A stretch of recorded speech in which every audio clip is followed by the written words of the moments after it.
Hello everybody, thanks a lot for joining. As you know, this is the fourth session of a series of workshops about the unconscious mind.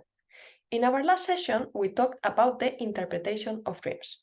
We saw some typical dreams and we wondered why we all have those dreams at some point. Today, we will elaborate on that and go a bit further, exploring some other basic psychoanalytical concepts.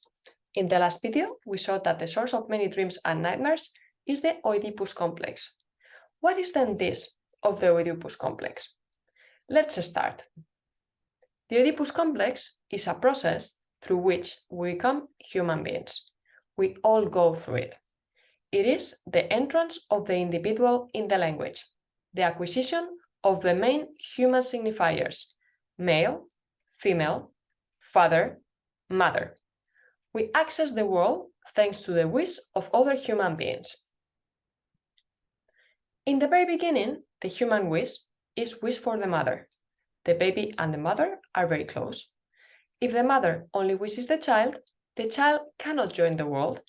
In order for the child to be able to join the world, he needs to be disappointed. He needs to realize that the mother, apart from wishing him, wishes other things: her job, her friends, his dad, her lover, anything. It is not necessary that the dad is present for the baby to have a father.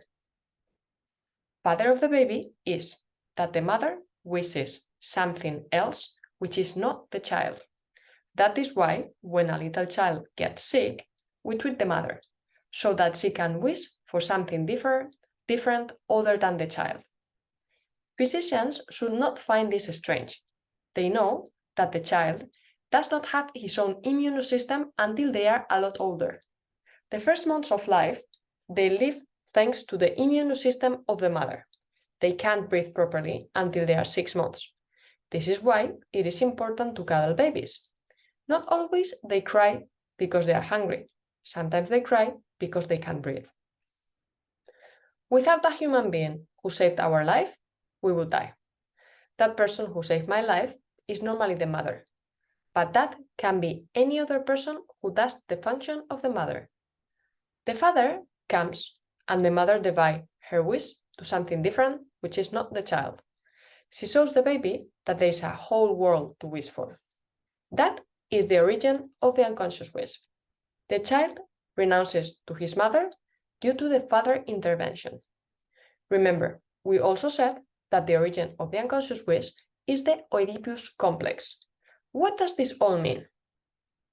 It means that the relation with the mother needs to be repressed due to the incest interdiction done by the father.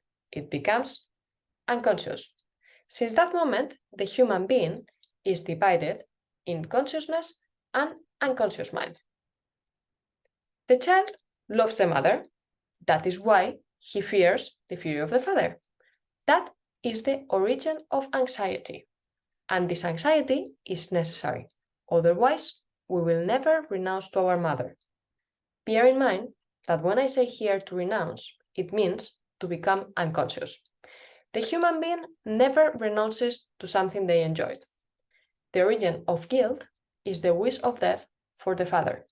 We will see all this deeper and we will go deeper in coming videos. We will see how this anxiety and this guilt are absolutely necessary in the constitution of the human being. Later, they will play a key role in the development of neurosis, unfortunately. I will also explain this in coming videos. Both boys and girls go through the Oedipus complex.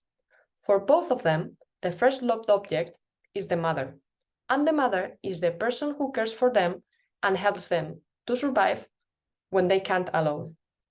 The first love appears when the mother satisfied all those first needs. We will see how the Oedipus complex is a bit more difficult for girls than for boys. Boys go from the mother to other women, but girls need to go from the mother to the father and then to other men. Both of them love the mother and the father and identify with them. This is why we say that the result of the Oedipus complex is the acquisition of the main human signifiers: male, female, mother, and father. We all have those four sexes. They are all positions in the language. Functions. The moment the love for the mother and the hate for the father become unconscious, the psychic apparatus is founded. However, the Oedipus complex is a process which never really ends. The child feels his body fragmented upon the image of the complete body of his mother. I want to be that child complete. Every time we begin a new activity, we will go from the insufficiency of the baby, who feels his body fragmented, to the anticipation of that mother, whose body is complete. Let's say I want to be a doctor. My absolute ignorance versus the knowledge and experience of someone who is already a doctor will make me feel fragmented, exactly the same as when I was a baby versus my complete mother. In the previous video, we talked about the interpretation of dreams, and you will see now how everything is intertwined. Remember, dreams, after interpretation, are unconscious wish fulfillment. How can we then explain sad, scary, or annoying dreams? How is it possible that they are wish fulfillment? To understand this, we need to realize that there is the manifest dream, the dream that reaches the conscience of the patient and that he tells in the session, and the latent dream, which is always wish fulfillment. The manifest content can be scary, but after interpreted, it appears as an unconscious desire. Remember, the dream in which the nephew dies so that her aunt can see his lover attending to the funeral, can see her lover, sorry. Freud realized that there is work that the dream does in order to transform the unconscious wish, seeing her lover, and give it the appearance of the manifest dream, the death of her nephew. Dreams are the result of a distortion process, and I'm going to highlight this distortion process. Freud wonders, why does this distortion happen? Our unconscious mind will never show up exactly as it is. It always appears distorted, displaced, disguised, so it can transfer the censor. Otherwise, the censor cannot tolerate it. It is because of the censor that this distortion happens. The aunt was shocked because she did not feel pain in the dream for the death of her nephew. She didn't feel pain because the wish she was fulfilling was to see her lover. Remember what we just said. Since we repress the wish for the mother and the fury for the father, we are divided into consciousness and conscious mind. Because of that division, boom, there is censor. Since that moment, consciousness does not want to know anything about the unconscious mind. And remember, from our first session, unconscious mind always tends to show up. So it will appear distorted, condensed, displaced. Unconscious mind is structured as a language. The main operations in this process of distortion that I have mentioned, or that I am talking about, are condensation, metonym, and displacement, metaphor. These are the key ones, but there are others that I'm not going to explain here. Like it could be, for example, transformation on the contrary. How did Freud realize that there was displacement in the dreams? Because the manifest content, the dream, normally is very short and the latent ideas are very long. Many times also the dream, as we dream it, is images, and when we tell it in the session and put it in words, is very long. Also, the main idea of the manifest content is very different from the main idea of the latent content. What has happened?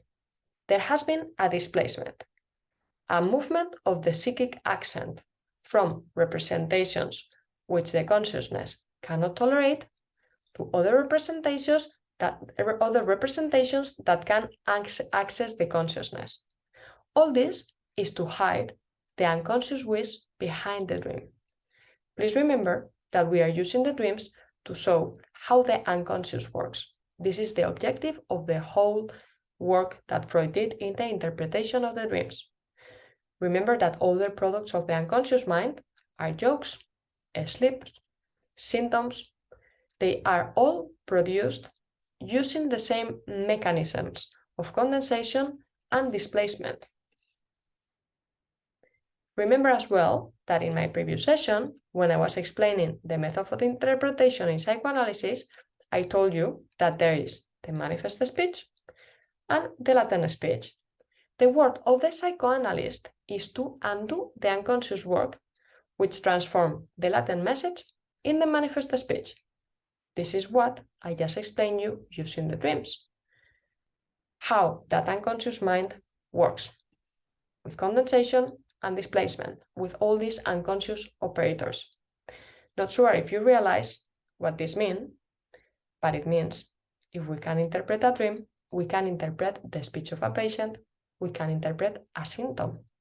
You are not going to believe it, I know, but symptoms, as dreams, are unconscious with this guest. We will have a whole session about that. In our next session, we will deep dive in the Oedipus complex to get a better understanding about our unconscious processes. I hope to see you all there and hoping you are enjoying it. See you next time. Bye.